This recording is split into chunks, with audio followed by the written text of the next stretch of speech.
Thank you everyone for joining us at this event. It is a true honor to have such amazing players and community. In this special event, I would like to take you all back in time and share all the explorations we have done before the game finally took its form as what we know today as Sky. It blows my mind to realize how far Sky has come and how many of our dreams have actually come true. It has been quite a journey, full of hopes and wonders, some struggles of course, but the result was miraculous. Inspirations led to many ideas. I have collected so many ideas that they may seem random and overwhelming, but I hope these evolutions of ideas is entertaining and worth your watch. Let's get started. So in the beginning, we can't start without mentioning this game. It is called Cloud, and it's a game made by our creative director Genova Chen when he was in school. The game is about a sick child on a hospital bed, dreaming about flying beyond clouds. You don't fight or compete. This emotional experience inspired so many people and showed how games could have a wider range of emotions. This game is why that game company has formed, and this is the origin of the kind of the game we are making today. Another important work to mention is The Giant by the artist N.C. Wyeth. This work, which is said to have been imagined with thoughts of a deceased student and his own children, beautifully expresses the fascination and grandeur of the world as seen through the eyes of children. With those two works as inspiration, we wanted to make a game that captures that emotion, an emotion of returning to childhood and adventuring into the world through the eyes of child. This work was done by Ki Jiang, also known as Jackie. And this was about the time when I joined the team. When I joined the team, the game actually looked like this here. So my job was to first imagine what the game and the world could look like. So I started by imagining how the game would start. A tiny nameless island surrounded by big cumulus clouds. I tried to put myself into the world and imagine the situation. A familiar, nostalgic world where a big cumulus cloud awaits you ahead. I knew this is a game about flying, but I wanted to push on the nostalgic feel first and imagine the flight to be more like a dream. I started with sketches, literally dreaming about situations that evoked nostalgia and the pleasure of flying. This is artwork by Tom Zhao, which captures one of our early concept of juxtaposition of nostalgia and wonder. At this time, we were exploring the idea of making a familiar modern world to have you fly over, like soaring over the California. If you have taken that ride before, it's pretty cool. We made many prototypes about this, but still weren't able to capture the essence of the experience we were after. So let me step back one moment to talk about the year I joined the team. This is a story of 2012. And this was the year when Journey was released. The game was received so well, and we heard so many voices asking us to make this experience available to more people. Journey was about connecting a player with another player, and people really felt the human-to-human connection. And we learned that people wanted more of this. So the next game, we really wanted to enhance this experience and make more people connect. So with that in mind, considering the connection, the third inspiration for the game we came up was the overview effect. The overview effect describes a cognitive transformation observed in some astronauts when they gaze upon Earth from space. This awe-inspiring sight against the vastness of the cosmos triggered the intense emotions, fostering a profound appreciation for our planet's fragility and a deep connection to humanity as a whole. These are concept sketches done by Genova and Jackie, imagining the moment when your players feel the connection to humanity. And this concept made us realize that the core of our game is connection, human-to-human connection. For me personally, this sketch helped me with a significant breakthrough in understanding the core of the game. It is not the amazing landscape or dreamlike scenario, but what comes center in our experience is the connection with the other players. Then the question is, what kind of world would help serve a stage to tell a story about connection? What is connection to begin with? How do we visualize them, and how do we tell the story? We knew we wanted to fly above clouds and eventually reach the atmosphere for the overview effect. Then we tried to imagine what things would make such journey. These are all artworks done by Evan Vieira. Then we came to realize water particles have this similar cycle. They are on ground but evaporates, and then they fly up into sky, then becomes clouds, and then fall back onto the ground.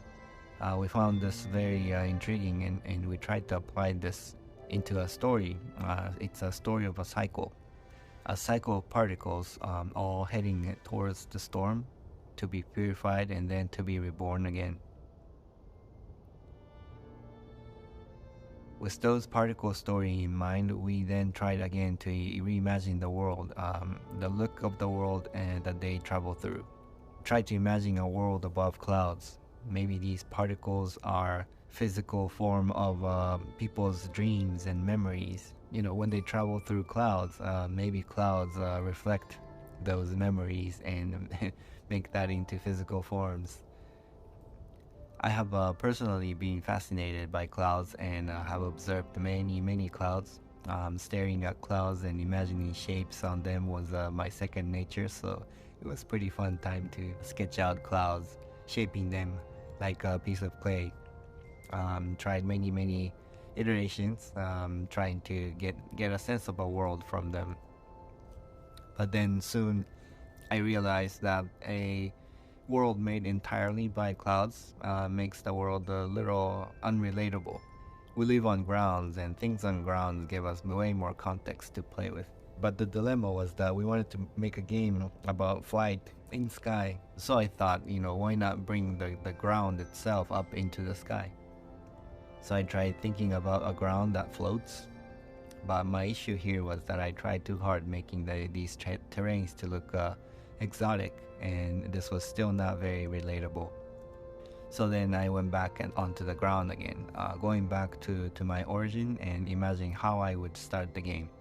What is it that makes you feel like you want to fly, and how can you make a scene that evokes this emotion of longing for flight?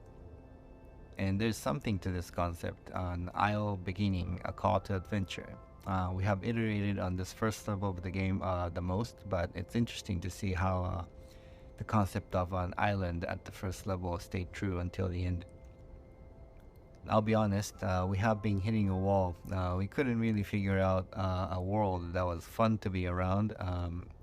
We needed things to do, which brought us to our next focus, which is creatures. They are the residents of this world. They are the ones that gives life into the world. So what are the things that live in this imaginary world? What are their function, and how do they serve you in the experience? I tried to imagine situations of the encounter of these creatures. First imagine birds, but birds in sky is not very fresh. That's not a new concept. We did want to present a new concept, new idea. We also didn't want our flight to look like it takes some effort. We wanted to preserve the elegant, dreamy quality in the way things fly in our game. Then we eventually found aquatic animals. How they swam was pretty elegant, and it was fitting for our game. To contrast the helpful creatures that are elegant and swimming, we also wanted to introduce antagonistic creatures. And this, you could see some origin for some of the dark creatures we have in the game today. Now that we are starting to fill the world with creatures, we then try to imagine if there has been any people in this world. Like showing this beautiful concept done by Tiffany Hayashi, or also known as Purple Almond.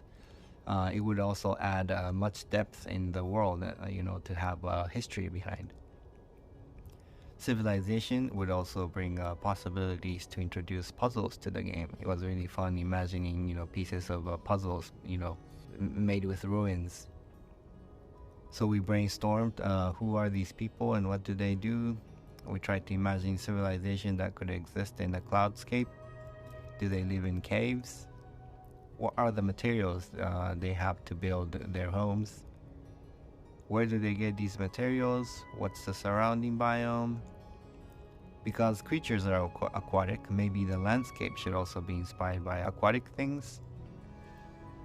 Is this completely made up, exotic world?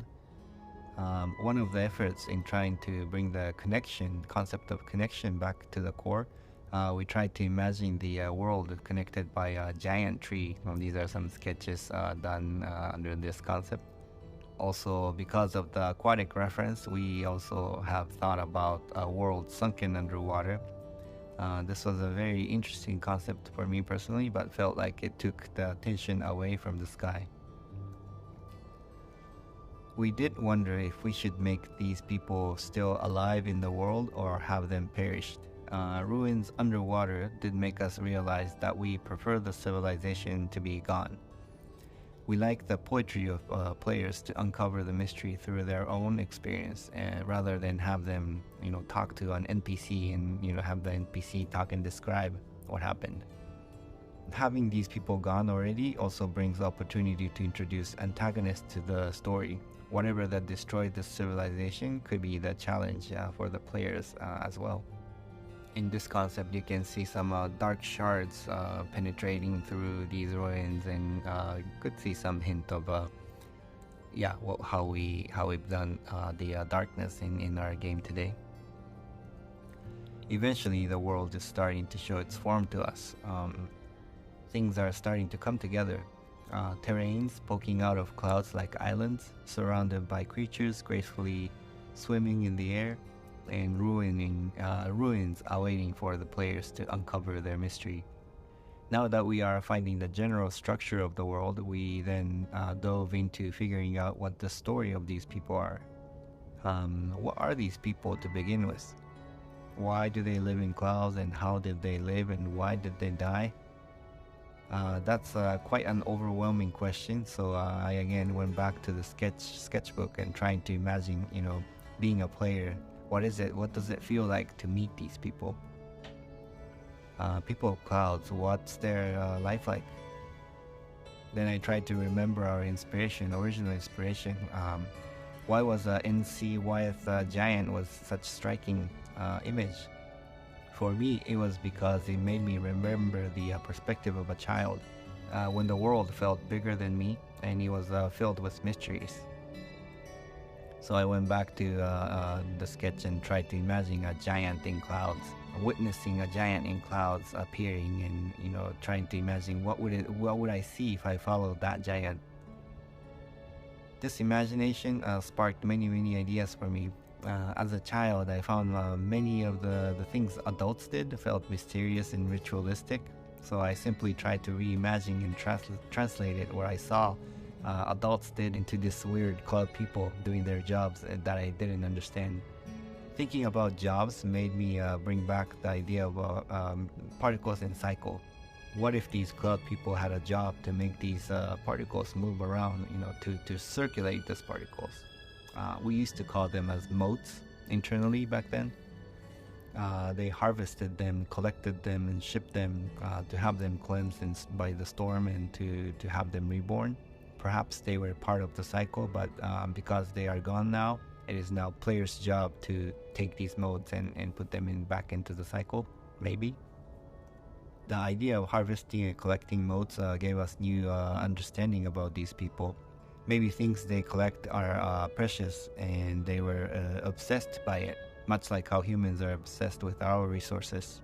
There may have been rituals and technologies built around them. I will touch upon this later, but around this time we have also established another theme, which is a time of day. It's an overarching theme to help tell the story. And we knew we wanted to start the game on an island before starting the journey into the sky. And with the help of a time of day theme, we overlaid the concept of dawn as additional theme. I tried to imagine a dock that these people built to carry things into the sky, and then I tried to imagine being a player arriving here. What does it feel like? What does it look like? Leaving the island, entering the cloud world, and the time of day has progressed and into daytime. And then the time of day continues to progress through the journey, imagining how the ruins would change, what look different. By then, we have learned quite a bit about these people and the flow. We're starting to get the feel for it, and we're now diving into figuring out what really happened to these people. What's the history? One disclaimer is that these things I'm showing, and these are ideas that led to what it is Sky today, and it's not the official lore of the Sky. This is preliminary ideas, just so you know. People needed these resources to survive, but nature also needs them to sustain the cycle of life. With the resources, eventually people develops technology and gains power, and they prosper. But conflict with nature escalates. And eventually there was a war, and it incurred a heavy sacrifice. You might recognize some similarity in what you see here in the sketch with what we see in the game. This concept certainly became a base for what it is known as a golden wasteland today. There was also a concept of an oracle who predicted this war, who then prepared an evacuation plan for their people. Players were never meant to see this in full glimpse, but I was hoping to leave some hints behind about this gigantic ship that they built to evacuate their people, like Noah's Ark. And continue to brainstorm many ideas, mainly trying to imagine a story that made sense for players to take a leap into the storm. I do want to preserve the mystery of what we decided for the final story of the game, so I will not go into too much detail here, but just sharing some more brainstorm sketches about the ancestral history. And then you might have recognized some similarities in the characters shown in these preliminary sketches with the spirits in the game and elders in the game. Let me talk a little more about the exploration that led to the design of our elders.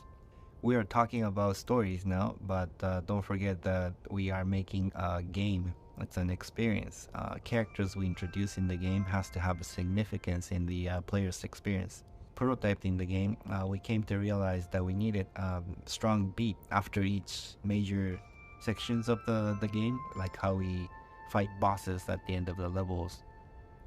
So the original idea of our so-called quote-unquote boss was some sort of guardians that presented challenges to the players before they could move on to the next level. We concepted different ideas about a character that could provide interesting gameplay, along with an evocative story. We knew that we needed multiple of these guardians across the game, and wanted to give them different characteristics to each. I was looking at different myths and stories about gods and guardians, and learned that we often use animals as a way to represent different characteristics of unique gods. So I also tried to find various animals, creatures that represented the emotion of each of the levels, and tried to convert them into different characters. Designing different animals is fun, but it's also very costly to do, so I had to imagine another version where animals are more of a symbolism that was left in statues, but the characters themselves are more of a spirits that appeared in more of a human form and human scale. This sparked some inspiration for imagining figures that are cursed. Each presents a challenge to the player, and their characteristic was represented by missing body parts. Not sure if you can recognize, but these are what eventually becomes Elders of the Isle and Elder of Prairie. Here are ideas for Guardians for Rain and Sunset, eventually becomes Elder of Forest and Elders of Valley. Having all these characters also helped spark an idea of unifying them as a group. This concept made me imagine them as a royal family of some sort, and they used to be together, but now they are separate, and the mystery is to be discovered by players. Royal family made us think that we need a king, which would make sense to appear at the end. Distributing them across the game and breaking them into levels helped us organize the flow and the story of the game. Some more ideation in 3D prototypes. You can see how they evolve and progress into what we know of them today. Again, a disclaimer that the story behind these characters I'm sharing here are preliminary ones, and I'm not explaining the official lore of the game. So now that we have a structure of the world, the creatures, characters, and the quote-unquote bosses, it is time to assemble them together into one game. We did determine that we wanted to base our flow on the theme of the time of day. We associated different emotions across 6 different times as dawn, day, rain, sunset, dusk, and night, and associated colors and shape languages to each. We then applied an emotional curve inspired by a hero's journey and designed a flow for the experience, associated by levels and characters at each stage. We then put everything together to test the flow of the game, a story of a player waking up on an island, finding ways into the sky, uncovering mysteries of the lost civilization, and then eventually ascending to a space for an overview effect. You might think we have figured out pretty much everything at this point, but that's not true.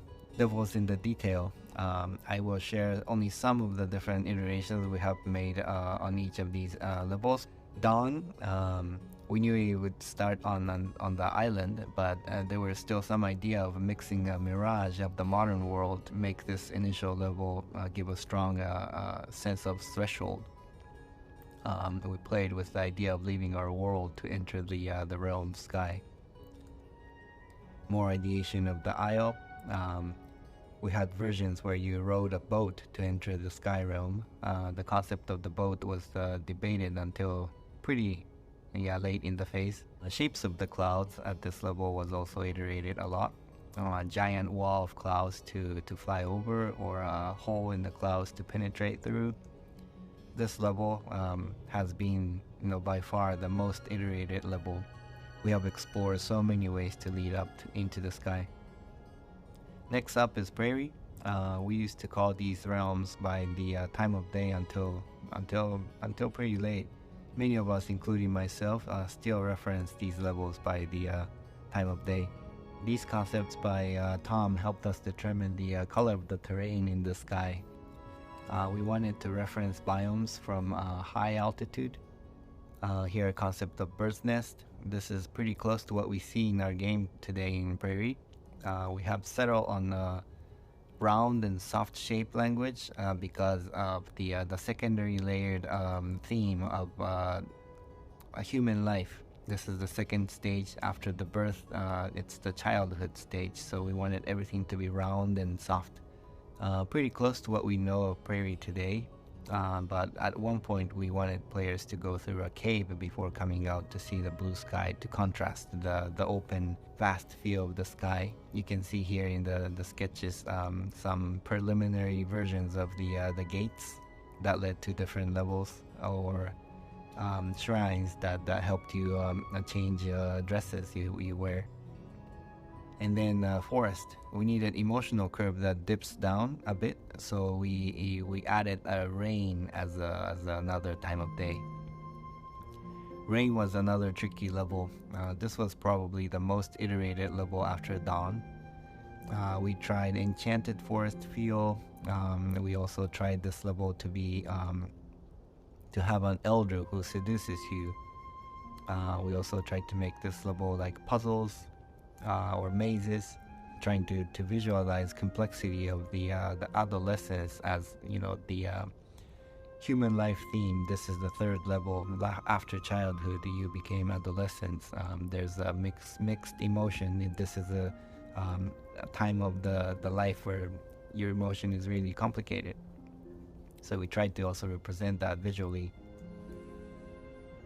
Another important aspect of this level was introduction of industrialization. The third layer of the story was civilization, story of the civilization. So after the civilization has lived in harmony with nature, they start the industrialization. Early concept of the temple shows the dark stone penetrating through the building, and the interior of the temple was also looking very different. After the rain is sunset, emotion raises to a peak. We wanted the gameplay to be more dynamic here, most dynamic. It represents the peak of your life when everything is exciting. This concept by Tom really captured the emotion we wanted for this level. The peak of mountains penetrating through the clouds also became base for our starting area of the Valley of Triumph. Civilization was also at its peak, so this was meant to be most decorative and rich in materials. Many of the concepts here became the base for the key areas in this level. Can you recognize them? After a peak, there's a fall. Dusk was aligned with the midlife crisis for the human life theme, or the post-apocalyptic theme time for the civilization theme. Shadi and Kang jumped in at this time of the production and helped us polish some of the ideas for this level. This was the time when we tried to expand each realms to have various sub-levels. Temple in the Golden Wasteland. Exterior is pretty close to what we see today, but the interior became a lot different. Night is a vault of knowledge. Visual inspiration of this realm was a library and the ethereal dream. Following the arc of the civilization, this is supposed to be most advanced, but we didn't want to make this to feel too technological. Instead, we wanted the whole experience to feel more like a dream or magic, so Jackie did this concept to capture the dreamlike quality of the realm. Some early concept of the shelves and the quote-unquote books. We designed a lantern to be the device that recorded memories, concept done by Tom. And the early prototype of the end of this realm was more like a planetarium. A place where you meet the oracle to hear about the history and to hear about your own destination as a player. Storm is the final realm. This is the moment of death, and we wanted to visualize the lowest low moments of the game. At one point, we were considering that the storm realm is black and white. Tom captured the feeling of what it could feel like to be in the midst of a storm. And then tried to approach the Eye of Storm. Then Kang helped added one color, red, into this visual to further enhance the emotion of this realm. At the Eye of Storm, there's a hint of what actually happened in the past. Trevor Stringer concepted the moment before the cataclysm, and Tom painted a version of our representation of darkness. After the death in Storm, you now shoot up into the space. This is a moment of rebirth, the overview effect we wanted to have from the very beginning of the project. For a while, we were going after the idea of the representing the unity of people by a superorganism we called as a megabird.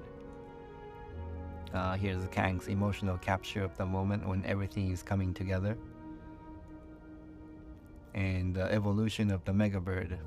If you remember the original sketch done by Genova, we have come far, but I think it's nice to see the original idea kind of stuck around. In the end, we emphasized more on the idea of the stars and constellations, so our megabird became more of a mega constellation. Because there are too many layers of different problems we were solving to consolidate into one experience. I am abbreviating a whole lot of the process that we went through, but I hope you were able to watch how ideas were created and morphed and evolved into what comes Sky today. And then finally a game was released. I was only able to show only some of the 2D concepts, but making of this game really involved the high-level concepts of storytelling, game designs, engineering, 3D modeling, sound effects, and music. Literally everything had to come together to form this special game. A spark of inspiration initiated this project. We played and iterated on so many ideas. It was fun to iterate, but sometimes became overwhelming. After each failures, we stood up and we never gave up. We kept on going. There were times we felt like we really lost our direction, but we continued. I was really not sure if this game would do well, but kept on going, believing that there's something at the core in this game that is worth sharing with the world. And then we broke through, released the game. So many rough edges and unpolished details, but the game was released, and then in the end received by millions of people. Today the game is still alive, and with the support of all the players, including yourself, it is growing and evolving even more. This is the end of my presentation, but I truly believe that the making of Sky was kind of a miracle. I hope seeing the birth and the evolution of the game was interesting to you. I am grateful to say that Sky is much alive still and continuing to change. And I am looking forward to witness how it's going to evolve more through the many, many years to come. Thank you.